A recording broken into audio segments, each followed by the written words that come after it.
Boa noite a todos e todas, meus amigos, minhas amigas do Grupo Espírita Luz e Amor, quando a gente se propõe a estudar o livro A Gênese, os Milagres e as Predições segundo o Espiritismo, né? Esse livro tão rico de Allan Kardec, que vai descortinando para nós aí uma série de informações sobre nós, sobre nosso planeta, sobre os nossos corpos, sobre nós como espíritos, né?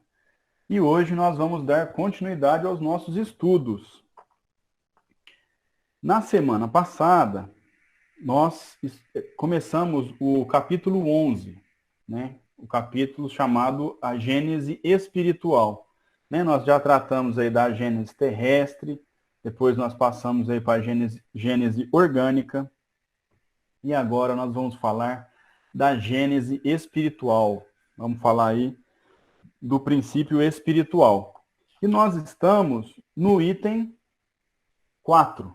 O último item que nós estudamos foi o item 3. E eu vou compartilhar com vocês a minha tela com o texto e também vou lembrá-los de que nós estamos numa roda de estudo. É porque cada um está em casa, né? Mas se a gente tivesse tudo junto, a gente estava num círculo, né? Naquela formação onde estamos todos em pé de igualdade, conversando sobre esse estudo. Então, fiquem bastante à vontade para falar, para concordar, para discordar, para complementar, ou para ficar quietinho. Se quiser também só ouvir, cada um pode aproveitar o estudo da maneira que bem entender. Tá bom?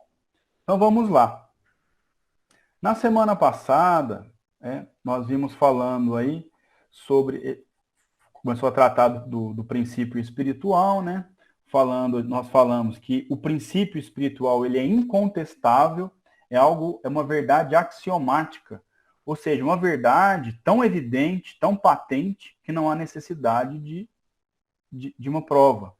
Assim como é o princípio material. A gente não precisa provar que existe matéria, porque nós estamos cercados de matéria, nós estamos encostados na matéria, o nosso corpo é feito de matéria.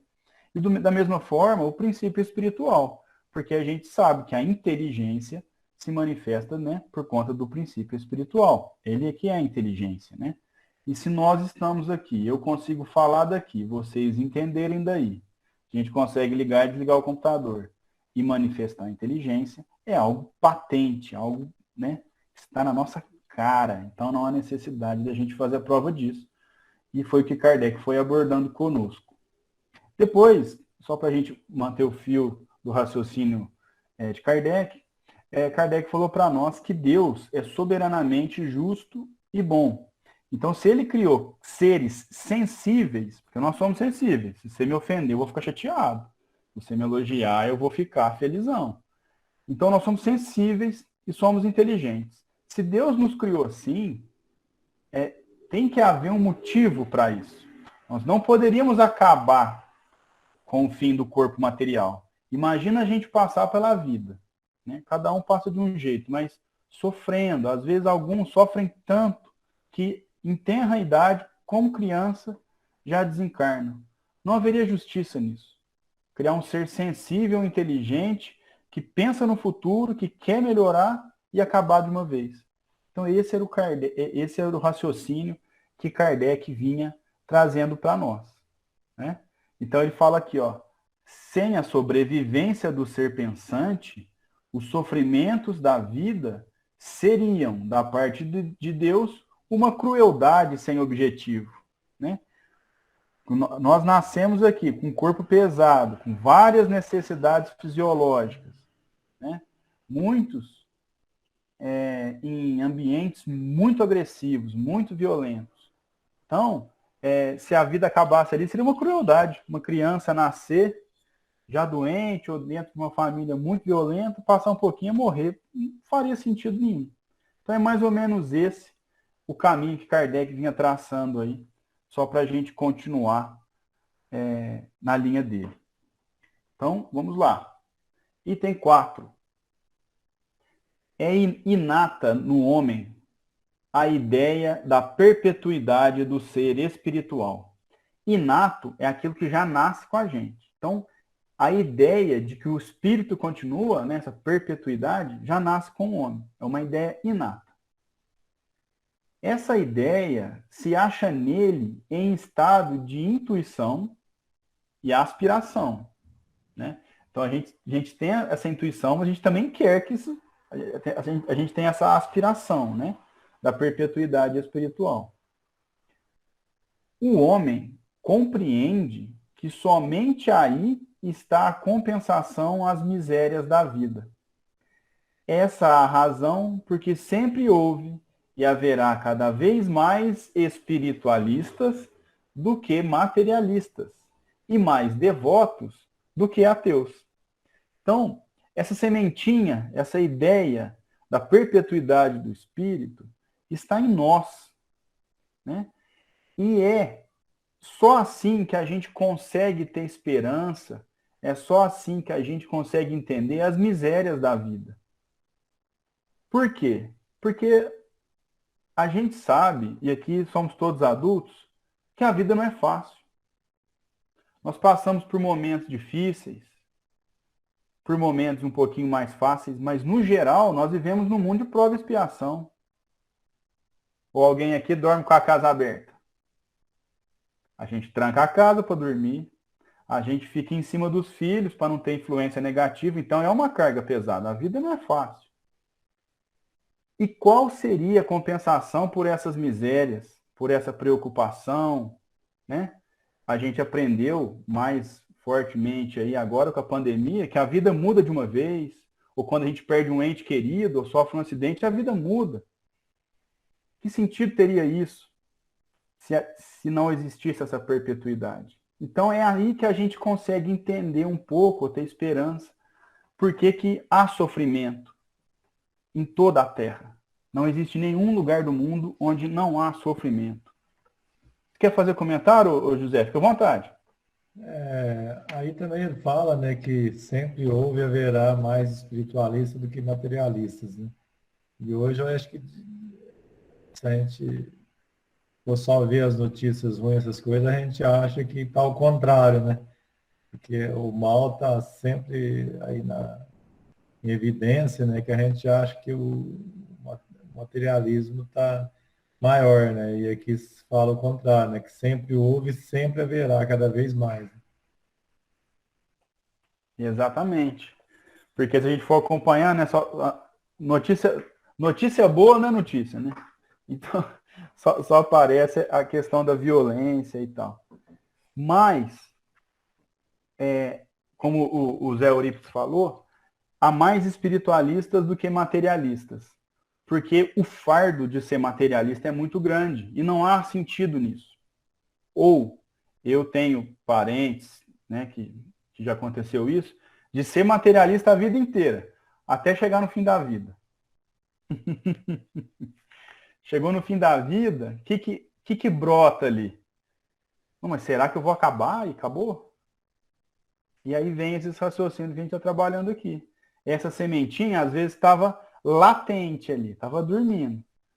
Quando chega a idade avançada, ou quando sofre, né, um acidente, ou perde o ente querido, desabrocha esse sentimento aí da perpetuidade da vida. E aqui Kardec usou um termo, Kardec é muito inteligente, né? Ele não falou espíritas, ele falou espiritualistas, porque espiritualista é aquele que acredita no metafísico, né? Algo além do físico. Então nós podemos incluir aí todas as religiões e também os agnósticos, né? Que são aquelas pessoas que não têm uma religião pré-definida, mas que acreditam aí num ser superior, né? E também da mesma maneira que ele falou que há mais devotos do que ateus, né? Justamente por essa sementinha aí da perpetuidade do espírito. Depois Kardec continua assim. A ideia intuitiva e a força do raciocínio do espiritismo junta a sanção dos fatos, a prova material da existência do ser espiritual, da sua sobrevivência, da sua imortalidade e da sua individualidade. Torna precisa e define o que aquela ideia tinha de vago e de abstrato. Mostra o ser inteligente a atuar fora da matéria, quer depois, quer durante a vida do corpo. Agora, aqui sim, Kardec vai falar de espiritismo. Espiritualista, aquele que acredita na metafísica, né, aquela coisa que há além do físico, ele tem intuições. Né? O ser humano intui que existe uma continuidade da vida. Aí o espiritismo vem e crava. Aí o espiritismo vem e prova. O quê? Ele prova a existência do ser espiritual que se comunica conosco e, consequentemente, da sua sobrevivência, porque nas nossas comunicações são pessoas que já deixaram o corpo físico. Da sua imortalidade, né? Porque ele sobreviveu à perda do corpo físico. E da sua individualidade. Porque depois de deixar do corpo físico, quem conversa com a gente? A mesma pessoa. A individualidade está preservada. As suas opiniões, né? Os seus amores, os seus defeitos, né? Então, o Espiritismo vem e faz essa comprovação através dos fatos. E também mostra que o ser inteligente ele consegue atuar fora da matéria.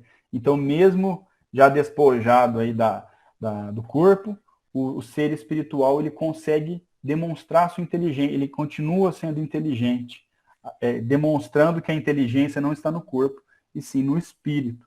Né? Tanto é que nós temos diálogos, né, nas nossas comunicações, inclusive alguns diálogos que exigem muito do doutrinador pelo espírito demonstrar uma inteligência e uma cultura muito elevada. Item 5. Caio, Fica à vontade, Ana. só quero pontuar aqui que é importante quando ele fala da individualidade. Porque, de acordo com a doutrina espírita, essa individualidade é preservada após a morte do corpo. Tem religiões que não preservam essa individualidade, que dizem que a alma volta para o todo universal como uma gota d'água que se mistura ao oceano, como o budismo, por exemplo. Então, é importantíssimo essa questão da preservação da individualidade. Nós formamos um todo, mas a nossa individualidade, a doutrina espírita coloca como ponto fundamental. E nós não podemos deixar isso passar despercebido. Porque tem gente que pensa que o indivíduo vira o todo e não é bem assim. Cada um é único, formando o uno. Mas cada um é um. Cada um é único. Perfeito, Ana. Belo comentário. É isso mesmo. Né? E é a base do espiritismo, né? Porque se a gente fala da nossa reforma íntima, né? E da relação de causa e consequência, né? São atitudes individuais minhas, né? De cada um, e as consequências também a gente colhe individualmente. Né? Muito bem lembrado. Então vamos lá. Item 5. São a mesma coisa o princípio espiritual e o princípio vital? Então, está perguntando. A gente fala de princípio vital e fala de princípio espiritual. É a mesma coisa ou tem diferença? Os espíritos são categóricos aqui. Ó. Partindo, como sempre, da observação dos fatos, diremos que se o princípio vital fosse inseparável do princípio inteligente, haveria certa razão para que os confundíssemos. Mas, havendo, como há, seres que vivem e não pensam, quais as plantas, corpos humanos que ainda se revelam animados de vida orgânica, quando já não há qualquer manifestação do pensamento, Uma vez que no ser vivo se produzem movimentos vitais independentes de qualquer intervenção da vontade, que durante o sono a vida orgânica se conserva em plena atividade, enquanto que a vida intelectual por nenhum sinal exterior se manifesta, é cabível se admita que a vida orgânica reside num princípio inerente à matéria, independente da vida espiritual, que é inerente ao espírito. Explicação genial que Kardec colocou aqui para nós. Nós temos que levar em consideração o quê? Para entender essa diferença de princípio vital e princípio espiritual. Kardec vem e fala assim, ó, da observação dos fatos. Ou seja, vamos observar o que nós temos aqui. Nós temos seres vivos que não pensam, mas são vivos. Eles têm princípio vital, mas eles não têm princípio espiritual. Depois, corpos humanos que ainda se revelam animados de vida orgânica quando já não há manifestação do pensamento. Aqui, se alguém tiver essa informação categórica, por favor, se manifeste. Mas, eu sou da área jurídica, né? Então, nos atestados, quando a gente vai atestar que uma pessoa de fato morreu, a morte é atestada pela falta de pensamento, né? Falta de, eu esqueci o termo técnico aqui. Impulso eletromagnético na caixa encefálica. Não era tão técnico, mas esse aí foi até melhor. Como é que é, Max? Impulso eletromagnético na caixa encefálica. É o que condiciona a morte cerebral, né? Isso. Mas mesmo assim existem ainda controvérsias sobre isso, tá? Uhum. Não vou entrar no mérito, mas deixa eu desejar esse comentário do livro aí. Porque são situações diferentes e é aquilo, né? Estava contextualizado lá em 1800, né? Isso. Então, a atividade, eu queria falar atividade cerebral. Pode ser que a atividade cerebral cesse, né? E ainda o corpo continue animado de vida orgânica. Outra observação que ele coloca para nós, ele fala assim, ó, que há movimentos nos seres vivos que independem da vontade, né? Que são aqueles movimentos involuntários que nós temos no nosso corpo, né? A gente engole água, a gente não fica concentrado para ela descer, passar aqui, filtrar ali. A gente só bebe, ou só o beber que é uma manifestação inteligente, consciente, né? Então, Kardec vai falando para nós o quê? A diferença entre princípio vital e princípio espiritual, né? Se a gente vai entender o quê? Que o princípio da vida, que a vida orgânica reside num princípio inerente à matéria, e que é o princípio espiritual, que a inteligência reside no princípio espiritual. Então, são coisas diferentes, que a gente tem que saber bem essa diferenciação. E ele continua... Fica à vontade, Marcos. Deixa eu te atrapalhar um minutinho. É só para lembrar daquilo que a gente conversou no capítulo anterior, né? Que aí o princípio vital está associado a essa produção de energia. Por isso que ele traz da vida orgânica, né? Que a vida orgânica é dependente da produção de energia, através da respiração, através da fotossíntese e outros processos que os seres orgânicos realizam, né? E aí o princípio vital é o que você estava explicando aí. Isso, perfeito. E também ficou bem explicado quem tem demência, né, e Alzheimer, que vive muitos anos, às vezes, nessa condição. Sim. Que tem uma dificuldade intelectual, né, velhinho? E aí, ó, Kardec continua assim, ó. Ora, desde que a matéria tem uma vitalidade independente do espírito, então a matéria pode ter vitalidade independente do espírito. E que o espírito tem vitalidade independente da matéria, porque como nós falamos aqui, as manifestações dos espíritos desencarnados, eles não estão com a matéria ali para poder se manifestar.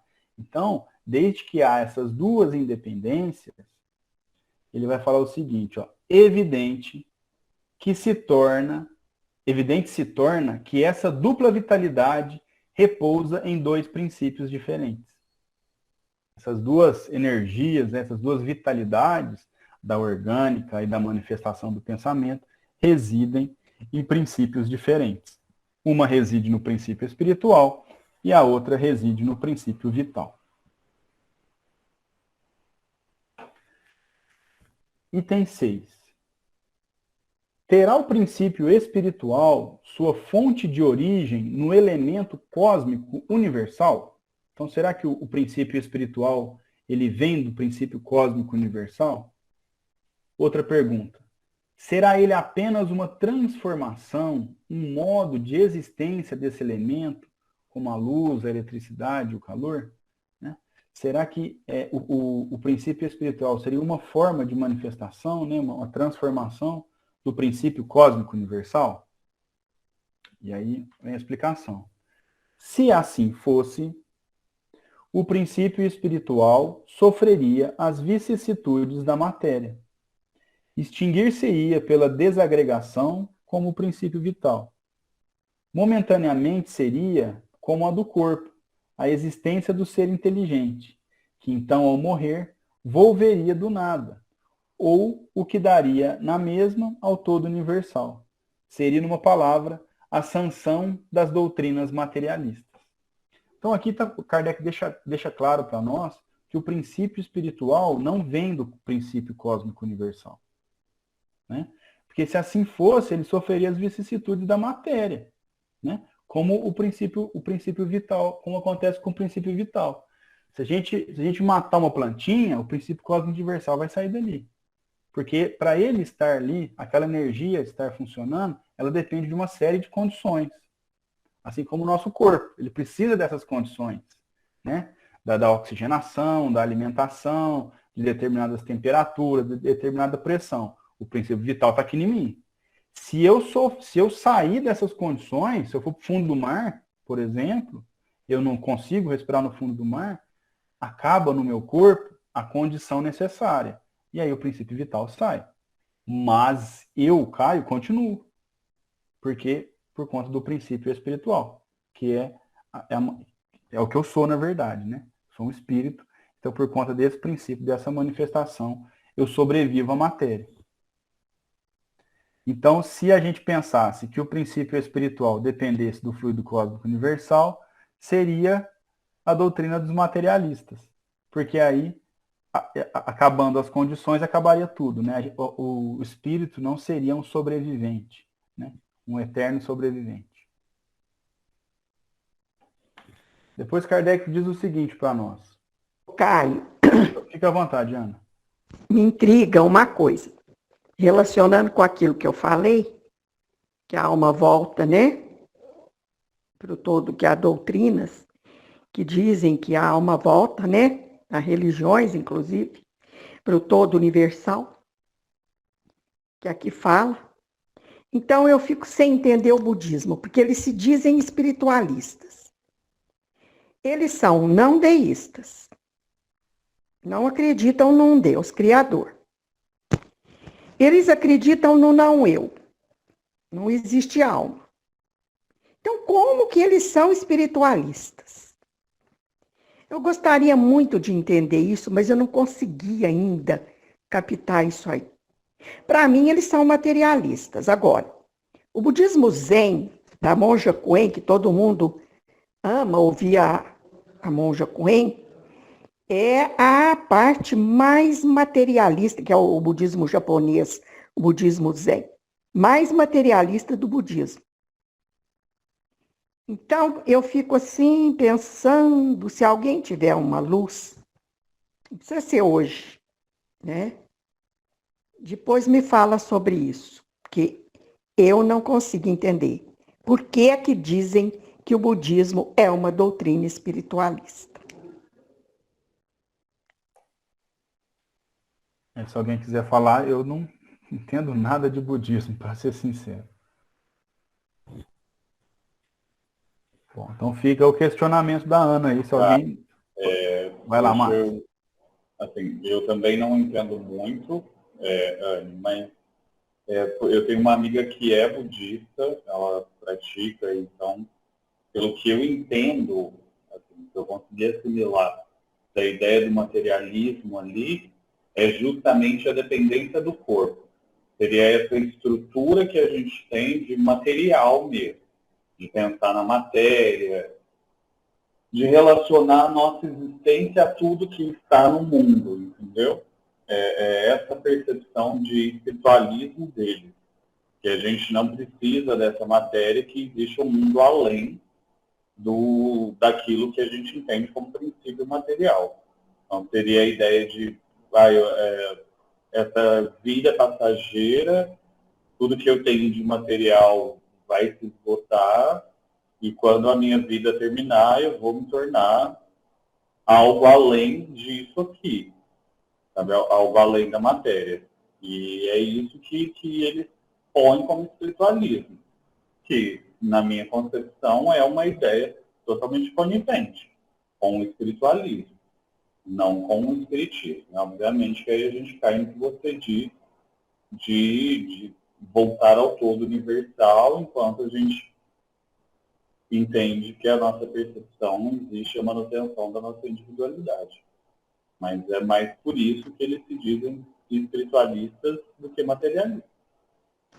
Aí eles dizem que para o estado máximo, nível máximo de consciência, é a autoiluminação, é o nirvana, né? Que se dá pela autoiluminação. Mas o nirvana também para eles é o vazio. Então, entendeu? Tudo isso que você falou eu sei, mas eu ainda fico com a interrogação na minha cabeça. Mas aí o que é o vazio, né, Anne? Porque aí depende do que a gente entende. Porque para nós, às vezes, é muito limitado por não sermos praticantes. Mas, por exemplo, nós, quando estamos numa reunião mediúnica, por exemplo, para que a gente entre em equilíbrio com a espiritualidade, entre em sintonia, vamos dizer assim, a gente precisa de determinado grau de liberação, assim, de entrar num estado de, aspas, nirvana, que seria esvaziar a nossa mente. E o que eles trazem nesse sentido é justamente isso. O nirvana, apesar de ser representado por esse vazio, não é um vazio de informação. É um vazio de não pensar em coisas que estão associadas à minha rotina, à minha vida, a essa vida material. E tem um vazio de pensamentos, onde eu consigo me conectar com esse todo universal. Sim. Mas por eles não acreditarem na alma, né? No não eu, é que eu fico em dúvida. Tudo isso que você falou, isso aí tudo já passou pela minha cabeça. E eles não acreditam também num Deus criador. São politeístas e também esses deuses são passageiros e eles podem entrar na roda de Sansara, assim como qualquer pessoa comum. Bom, é isso aí. Mas vamos para Kardec, então. Vamos lá. Isso aí. Então, vamos lá. Então, Kardec está falando aqui do princípio espiritual, né? Tá trabalhando aqui a questão que o princípio espiritual, ele não se origina, ele é diferente do princípio vital e não se origina no fluido cósmico universal. Aí ele vai falar aqui das propriedades, né, do princípio inteligente. Ele fala assim, ó, as propriedades sui generis é aquele negócio que é único, é diferente de tudo, assim, é único. Então, as propriedades sui generis que se reconhecem ao princípio espiritual provam que ele tem existência própria, pois que, se sua origem estivesse na matéria, aquelas propriedades lhe faltariam. Então, as propriedades do princípio inteligente é totalmente diferente dos princípios do resto, né? Do que seria o resto da matéria. Ela tem características próprias. Porque se a origem fosse na matéria, a gente sofreria, né, os problemas que a matéria apresenta. Nós não sofremos isso. O espírito não envelhece, né? O espírito não depende de uma série de condições, né? Não está submetido a mudar sua forma pelo calor excessivo ou pelo frio excessivo, né? O espírito não passa por nada disso. E aí ele continua assim, ó. Desde que a inteligência e o pensamento não podem ser atributos da matéria, chega-se, remontando dos efeitos à causa, à conclusão de que o elemento material e o elemento espiritual são os dois princípios constitutivos do universo. Então veja que raciocínio bonito, né? Então, a inteligência e o pensamento não podem ser atributos da matéria. Então, se a gente pensar, né, ele fala remontando dos efeitos à causa, se a gente pensar lá nos efeitos que tem na matéria, e a causa, o que causa esses efeitos, a gente vai chegar, onde ele coloca aqui, ó, vamos chegar à conclusão de que o elemento material e espiritual são os dois princípios constitutivos do universo. Por que dois princípios constitutivos do universo? Porque nós temos a matéria e toda manifestação de inteligência que se opera na matéria tem origem no espírito. Eu moro num prédio. O prédio é matéria, mas esse prédio foi planejado, foi construído, né? Meus livros são matéria, mas ela não agiu sozinha, ela precisou de uma influência de um princípio inteligente. Que aí nós temos o efeito que Kardec fala aqui. Então nós temos dois princípios constitutivos do universo: o princípio material e o princípio espiritual, né? Ou o elemento material e o elemento espiritual. Isso a gente pode pensar até na natureza, né? Se a gente for numa fazenda, né? Pode ser que não, mas pode ser que sim. Se a gente tem lá aquela plantação certinha de soja, é porque alguém calculou aquilo e falou, vou plantar aqui, ó. Aprendeu a manipular a matéria, mesmo que depois ela tenha se manifestado aí com vida orgânica, né? Depois Kardec fala assim para nós, ó. Individualizado, o elemento espiritual constitui os seres chamados espíritos. Como individualizado, o elemento material constitui os diferentes corpos da natureza, orgânicos e inorgânicos.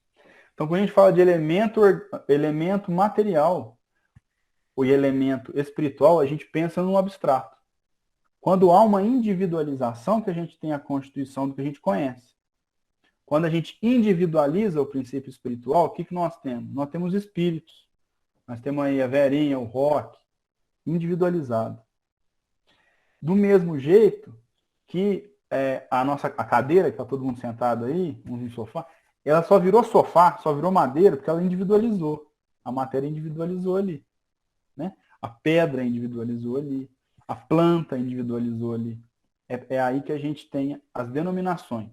Né? Deixa eu perguntar uma coisa aí para vocês. Né? Às vezes até o Max vai explicar isso bem para nós. Quer dizer que as moléculas são os elementos, né, químicos lá. As moléculas de hidrogênio, de oxigênio, já seriam individualizações?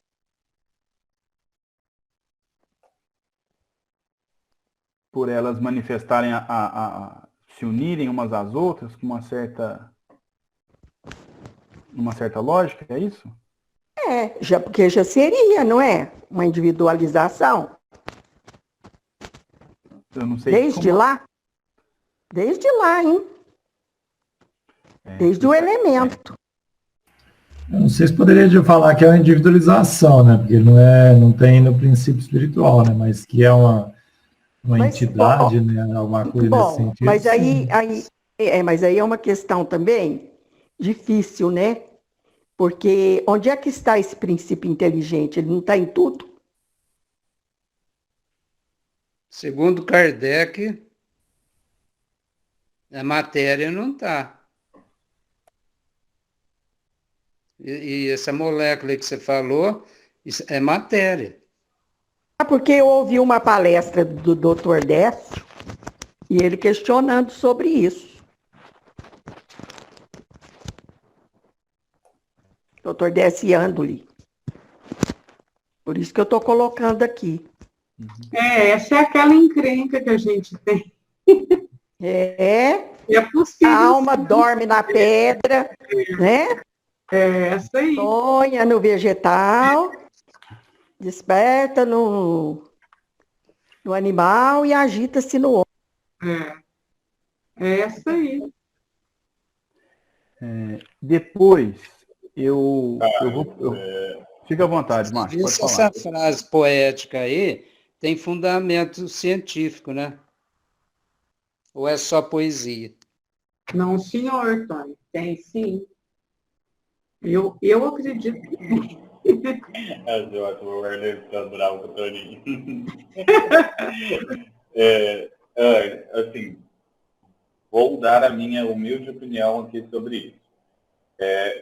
Depende do que a gente está tratando de individualização. Porque, de toda forma, ele usou, num contexto gramatical aqui, a individualização para os dois elementos, tanto para o princípio, para o elemento espiritual, quanto para o elemento material. Então, isso até pegando um me contexto... chamou a atenção, viu, Max? Aí é o que nós interpretamos do quesito individualização. Porque a partir do momento que existe uma ordem para se estabelecer a estrutura molecular que a Anne perguntou, a gente tem uma individualização em termos de estrutura. Agora, em termos constituintes desse elemento espiritual, é o que o Toninho falou, são coisas diferentes. Eu não posso falar que a matéria tem espírito só por ela estar individualizada. Ela está individualizada porque ela conseguiu estruturar-se dentro de uma molécula, dentro de uma célula, um tecido, um organismo vivo. Então, Max, não necessariamente o elemento espiritual está individualizado. Mas ela não tem espírito com letra maiúscula, mas tem o espírito com letra minúscula. Bom, aí é muito além do meu conhecimento, eu não vou falar sobre isso, porque na minha concepção a individualização está para todos. E aí, em termos de organização de elemento espiritual associado a um outro organismo, a gente já parte para uma outra esfera do conhecimento. A individualização está para todos, desde a matéria inorgânica até a matéria orgânica. Mas quando ele trata de elemento espiritual, é um outro tipo de associação que está para além do que a gente conhece como matéria. E aí, se existe espírito ou não, aí eu deixo para vocês. Porque Kardec deixa claro lá, espírito com letra E minúscula é o princípio inteligente. E espírito com letra E maiúscula é o espírito individualizado que habita o ser humano. Tá, tudo bem, mas aí a gente vai assumir que o princípio vital é o princípio espiritual. Agora isso me intrigou, no que você disse. Porque se a gente partir desse pressuposto, eu tenho que colocar aqui todo organismo vivente, desde o menor organismo, teria um princípio espiritual. Entendeu? Seja esse espírito com letra minúscula que você está falando. Que é o princípio inteligente. Tá, tudo bem. Então, se eu estou falando que uma planta pensa, como a gente estava falando, é isso que eu estou querendo te eu não estou afirmando. Não, porque eu também quero entender, porque eu não entendo. Eu estou perguntando. É o que a Marlene falou, é aquela velha questão, né, Marlene? Eu também fico encrencada nisso, mas eu comungo dessa ideia aí que ela está falando. Do que eu entendo da doutrina. Eu sou assim, né? Nessa parte eu sou, em outras tantas também. Mas dentro da minha cabeça é por aí. Eu entendo assim, o que vocês estão falando, mas é a diferença. Por isso que eu fico bem relutante em falar de espiritismo, que eu não tenho um décimo, um milésimo da formação de vocês.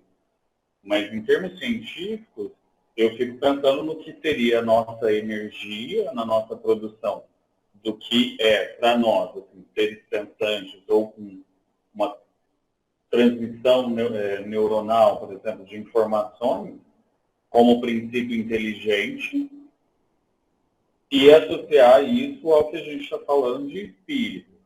Sabe? Se a gente tem transmissão de informações em organismos simples, eu vou ter que falar que isso também é um princípio espiritual. Então, assim, é uma linha muito tênue. E aí depende do que eu quero entender e de onde vem essa minha informação. Eu, sinceramente, me baseio no que é ciência. E o pensamento só vai surgir a partir de uma estrutura encefálica. Agora, transmissão de informações a gente tem desde os micro-organismos. E aí, se a gente assumir, igual a Anne colocou, e que a Marlene concorda, assim, segue na mesma linha de pensamento, a gente teria que partir do pressuposto que os organismos mais simples que nós temos teriam esse princípio espiritual. Mas aí a formação espírita, eu deixo a cargo de vocês. Eu não tenho essa formação para abordar isso. Ué, vamos ver o que o Kardec está falando. Ué. É isso aí. Essa questão ela é muito delicada justamente porque eu acho que até em vocabulário nós temos dificuldade de estabelecer, né, os conceitos determinados e assim desenvolver. Eu até separei aqui, eu vou ler de novo, quando a gente estudou no capítulo 2, quando a gente estava falando dos atributos divinos, a gente falou da providência divina, né? Porque assim, a gente... Caio, fica à vontade, Zé. Eu coloquei um link aí, ó, que é da FEB, Federação Espírita Brasileira. Foi publicado pelo Martins Peral. E ele fala aqui num determinado trecho, ó, através de Chico Xavier, cuja credibilidade moral e potencialidade mediúnica não sofre contestação, Emmanuel, na obra Alvorada do Reina Severo. O animal caminha para a condição do homem, tanto como o homem evolui no encalço do anjo. Beleza, tá aí então. O José Eurípides colocou para nós o artigo aí, tá aí nos comentários. Mas só concluindo, a gente estudou a providência divina. Então, a gente sabe que há alguma coisa que faz a agitação das moléculas, que faz com que uma molécula, né, se una à outra de uma determinada maneira. Isso é um movimento. Agora, como que a gente vai chamar esse movimento? Talvez é onde a gente encontra a nossa maior dificuldade. Mas a gente estudou a providência divina aqui também. E a gente tratou disso. Que lembra que a gente falava que Deus, o mundo, agia como numa orquestra. E que nós estamos imergidos em Deus. Né? Como se fosse o fundo do oceano. E por aí as manifestações divinas acontecem. Né? A questão do que faz esse movimento e o nome que nós vamos dar a isso, né, se seria um princípio inteligente ou não, aí realmente é muito difícil. A gente teria que fazer um estudo bem a fundo.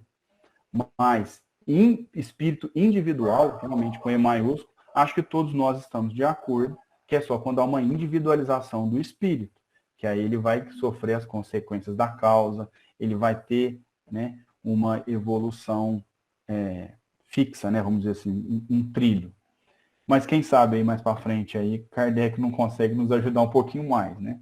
Mas sempre lembrando também que a dúvida é fundamental para o estudo.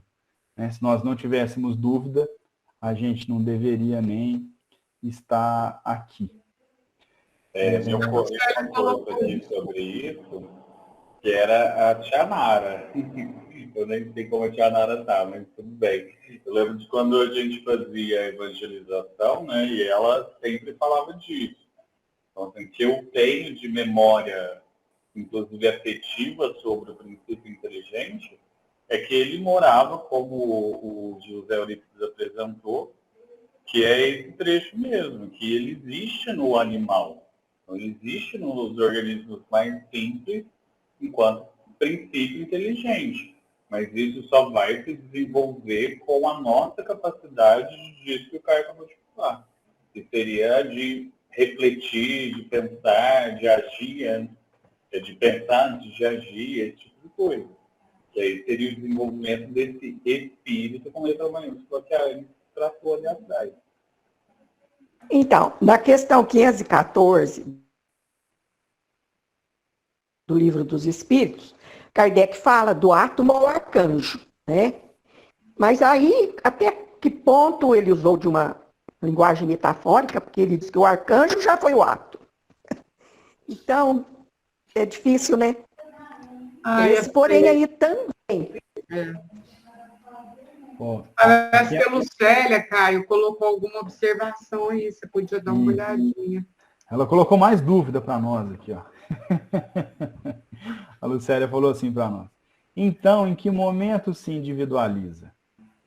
É a pergunta mais difícil que tem aqui, é essa. Isso não sabe. Isso não se sabe em que momento individualiza. Em que momento a matéria individualiza e em que momento o espírito individualiza. E depois a Lucélia também colocou para nós, ó. Ele não é latente no ser vivo e vai se individualizando na medida que vai evoluindo? É, justamente essa discussão, né? E se ele vai se individualizando na medida que vai evoluindo também, a gente ainda não tem essa informação, né? Pelo menos eu nunca vi, não sei se alguém... Parece que no Livro dos Espíritos fala alguma coisa dessa transformação. Fala que é em outros mundos, mas que a gente nós não temos condições de saber. O Livro dos Espíritos fala desse período de transição. Eu falei transformação, é de transição. Parece que as perguntas 592 a 610. Então, explica lá. Explica, mas a gente ainda fica com dúvida, porque senão não teria mais dúvida. Eu já li. Exatamente, Marlene, eu também. Quanto a essa frase do átomo ao arcanjo, eu tenho um artigo científico, não de minha autoria, né, lógico. Eu posso mandar para vocês. Eu tenho um artigo questionando essa frase e depois eu mando para vocês. Então, até que ponto é uma metáfora? Até que Então, mas ponto é uma... se a gente acredita no evolucionismo, né, não tem como a gente não acreditar que tem ali alguma coisa que está evoluindo, né? Então, mas aí é desde o átomo. Desde Sim. antes do átomo, das partículas subatômicas.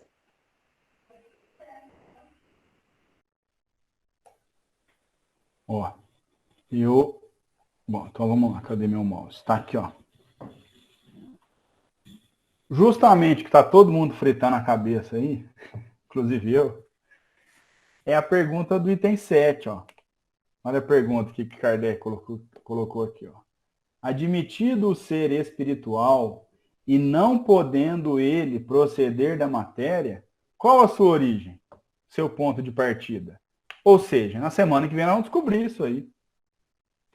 Ou não. Ou não, né? Ou não.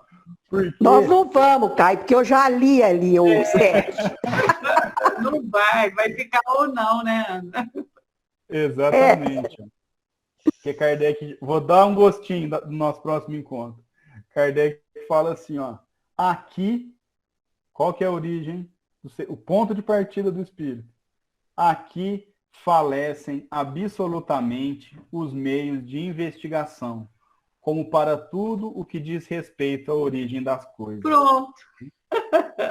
Então, quando a gente for entender tudo que está falando realmente da origem das coisas, a gente ainda não consegue, não temos ainda, é lógico que tem uma explicação, né? Mas nós não temos capacidade intelectual e acredito eu que nem moral para ter. Porque aí eu acho que matou a charada mesmo, cara. Matou a charada deixando a charada, né, Marlene? Sim. É verdade, deixando a charada. Ai, meu pai. Mas é isso aí. Essas discussões são muito ricas e eu gosto muito. Não tem como a gente estudar com certeza. A pessoa que vai estudar com certeza, ela não aprende. Porque quando contraria a certeza dela, ela abandona ou só busca aquilo que ratifica o que ela pensa. É como uma pesquisa, né? Tá aí o Marcos, a Ana, aí, o pessoal que fez pós-graduação, né? Eu também fiz uma pós-graduação. Você não pode começar uma pesquisa com uma certeza. Senão não tem pesquisa, não faz sentido. Você tem que começar a sua pesquisa com uma pergunta. E qual que é a resposta para a sua pergunta? Você só vai saber no fim da pesquisa. Né? Você não pode fazer assim, ó, vou pesquisar uma coisa para provar tal coisa. Não, então você não vai pesquisar, você vai juntar argumentos favoráveis ou desfavoráveis. Né? A gente tem que buscar justamente as nossas dúvidas, é assim que a gente aprende.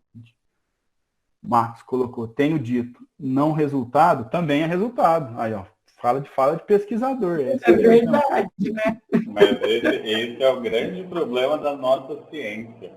Porque as pessoas têm o péssimo hábito de não admitir o não resultado. E muito se reproduz, muito se faz, por não admitir que esse resultado não é um resultado que atende a sua expectativa, né? O grande problema da ciência, assim, o grande problema em tudo, né? Que a gente acha, é o que você acabou de falar. Aquela certeza que eu tenho, ela tem que ser a verdade. Se ela não for, não é suficiente. E aí a gente tem tanto retrabalho nessa vida, né? É isso. Mas nós podemos levantar hipóteses, né? Como o doutor Décio levantou, inclusive Marlene, a doutora Irvênia, discorda dele. Sabe? Eu achei muito interessante. Ela discorda. Ah, que interessante. Depois eu vou ver se eu acho essa palestra e te mando, se você quiser. Eu quero ver. Mas esse é o ponto, né? A gente levanta, igual o Caio falou, a gente levanta a hipótese, não é uma confirmação, né? E a partir do momento que eu tenho a negação da minha hipótese, eu preciso divulgar também essa informação, porque a partir daí também se constrói ciência. Ela não tem retrabalho, né? É isso que a gente mais vê. Retrabalho. Só sei que e o Marx entende muito bem disso, né? Existe uma epigenética espiritual, que nós estamos estudando aqui a origem, né? A origem não, a união, né? A gênese espiritual, a origem espiritual. E assim como existe uma epigenética material, existe uma epigenética também espiritual. Muito interessante isso. Já li a respeito, já ouvi várias palestras a respeito, né? Tanto é que o espírito tem o poder de mudar, não o gene, o genoma em si, mas a função do gene. Ele pode mudar pela mudança dos seus pensamentos, dos seus sentimentos. Tanto é que tem gente que tem na genética para ter um problema oncológico e não desenvolve. Outros desenvolvem. Foi aí que a ciência desatou o nó. Por que tem uns que desenvolvem e outros não? É aí que entra a espiritualidade. É aí que a ciência fala da teoria de cordas. E isso é muito legal. Exatamente. Nós já estudamos a teoria das cordas aqui.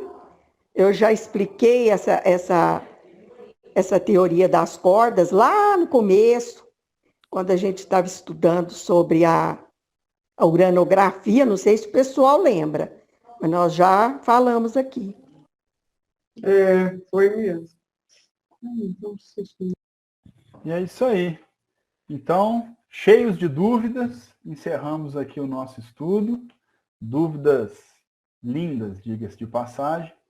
Vamos agora aí dar uma descansada, colocar a cabeça no lugar, diminuir o fluxo de pensamento. Quem conseguir chegar até o vazio do Nirvana vai ser melhor ainda, né? Quem não conseguir igual eu, a gente só diminui a ponto de conseguir dar uma dormida e descansar para o nosso batente de amanhã. Tá bom?